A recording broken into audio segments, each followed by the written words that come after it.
So I have the seams pinned together where I'll show you, where the pattern matches. So the seam allowance right on the edge here, and then this one is pressed over right at that edge. The slightest tiny bit is folded over and pressed.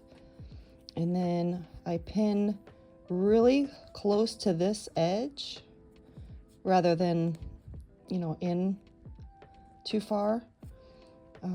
You want to get really close to the edge with the pin. And so I'm just doing one at the top and bottom of each blue section. I already have this whole seam pinned together. And so I'm just going to carefully peel this back enough to get my left hand underneath. And I'm going to turn the pins just to hold it together so I can get it to the sewing machine, and then I'm going to sew over the pins for a perfect match. And so I don't need to look at what I'm doing here. I can do it by feel, because I can feel when this tip of the pin comes through without poking myself. I can feel where it is and how much to push the pin in. And I don't want to push too far because I don't want to sew over the heads of the pins. So I'm just pulling it up off the table and then turning it. And my left hand is guiding the tip through the selvages, and then I'm just pushing it in the tiniest bit.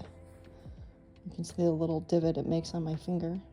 And then as I go, I'm just maneuvering this fabric just enough to get my left hand underneath the weight of it. So I'm not pulling it back to look at it, just to get my left hand underneath to be the guide to the pointy parts of the pins. So I'm not even really looking at what I'm doing now, because all the pins are holding the fabric exactly where it needs to go. I'm just turning them through the selvages, and I'm just turning the pins a little tiny bit, because the tighter you get that pin to turn and hold the fabric together, the more it's going to stay together rather than move around. If you have a big gap between where the pin goes in and where the pin comes up, then the fabric is at risk of moving around. So I'm talking about the distance between where the pin goes in and the pin comes up. The smaller that gap is, the tighter the hold is.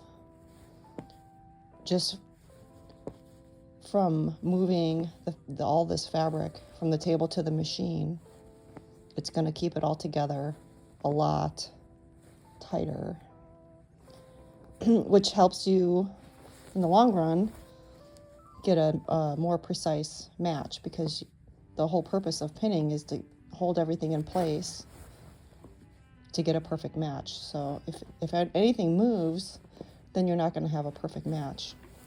Okay, we're at the end, and now I can peel this back all the way and reveal the selvages, take this to the machine, and then just stitch over that press line, over the pins and everything, and then it'll be a good match. Then I'll take it to the serger and serge off the fuzzy selvages, of course after removing all the pins.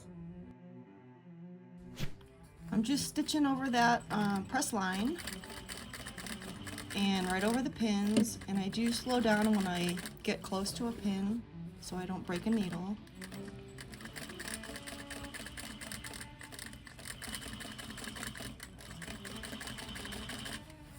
And I'm doing a little bit of taut sewing just to keep any loose fabric in place.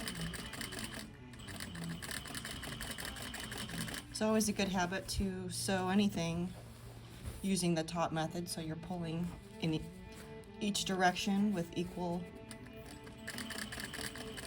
amounts of pressure on each end, rather than just guiding the fabric down here. It's all loose. If you have a little tension in there, then all the fabric in between the pins will also match up where they're supposed to match up.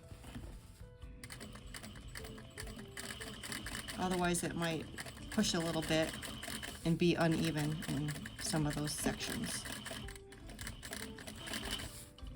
And then after I get through the whole length of this seam, I will take out the pins and then serge it. Okay, so I just stitched over the seam, over all the pins where that press line is. So that's my seam right there. And I took out all the pins, so now we can take a look and see how we did. And I'm very happy. Looks like a great match all the way through. And it's gonna be even better once I press it. Doesn't need much of a press, but just a quick hit with the seam and it will lay nice and flat. And that will be after I serge off these fuzzies off of the selvage. This part is kind of the prep work before you can actually make the drape. So I'm happy with the match, and I'm happy to take the time to make sure it matches, even though on drapery you don't always see every inch of a seam, you know, up close, but I feel better that it matches really good all the way down. This is probably 140 inches of fabric, so all 140 inches of the seam matches almost like perfectly. So that makes me sleep at night really, really well.